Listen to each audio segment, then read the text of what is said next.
happened last night with the car. Oh, yeah. Others have spoken with creative odes, and I am told that I never write.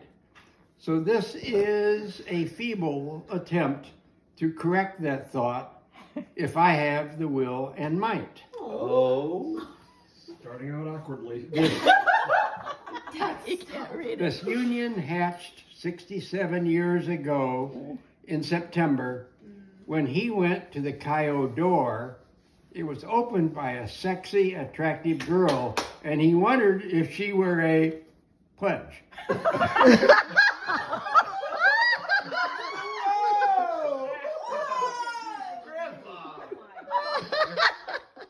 That's terrible. That's terrible. You know your audience. He picked up his date The for other a gal. picnic. The other gal. He was coming for a date. I'm sorry.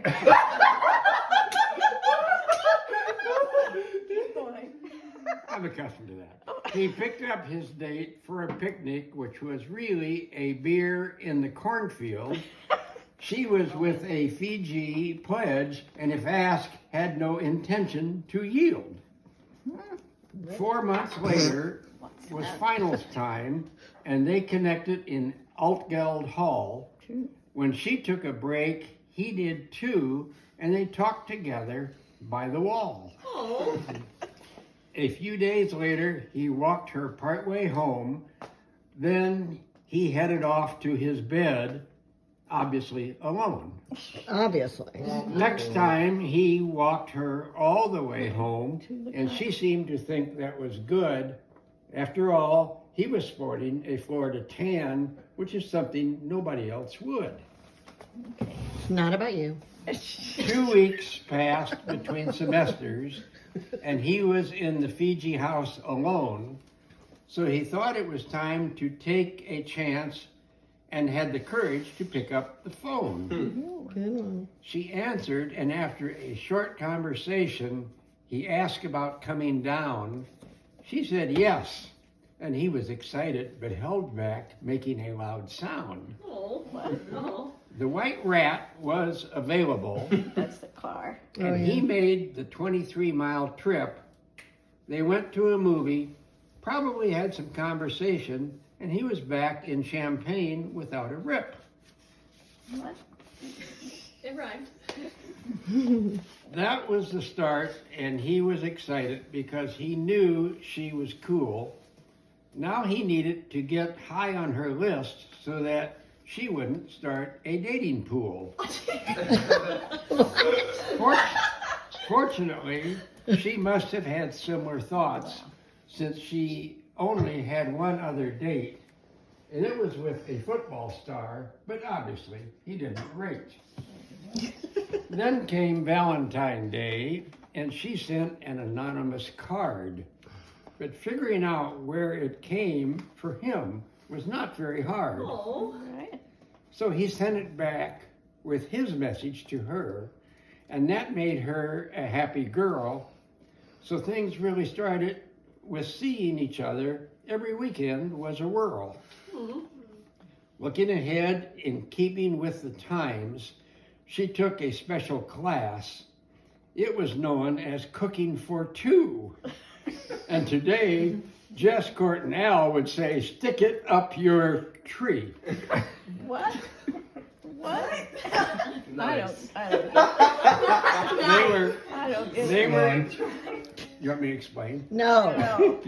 They were engaged in December of '59 when he came back from Fort Benning, then to Fort Ord for 5 months while she did wedding planning. We won't go into detail of the following years, bringing Amy, Ann, and Doug. We were blessed to have survived as one of our children gave us a challenging tug. What? Medium. Oldest. Coolest. Obviously Yes. not in the middle. Deb was the first edition, followed by Paul and Chris.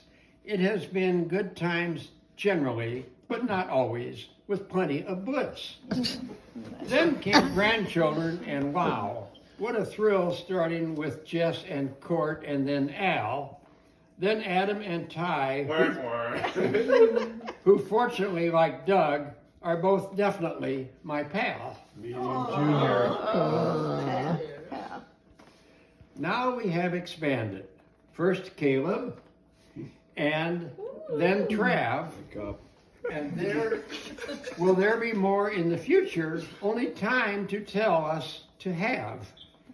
The road of life is a journey, and ours has been ours has had an obvious bump, but love and commitment and God's help have gotten us over the hump.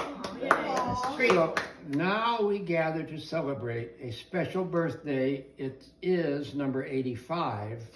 It is just more incentive for us to love and enjoy and make our marriage thrive.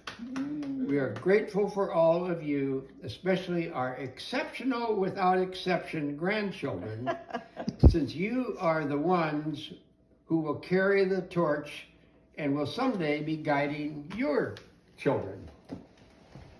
Time to stop, as you are likely saying, how long will he keep going? Yeah. We thank you all for your love and faith and look forward to the birthday morning. With much love to you.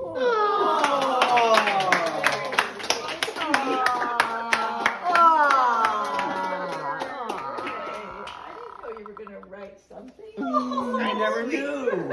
I never sent you anything. You do all this for your grandchildren. You send them all these loving messages. What was the writing about?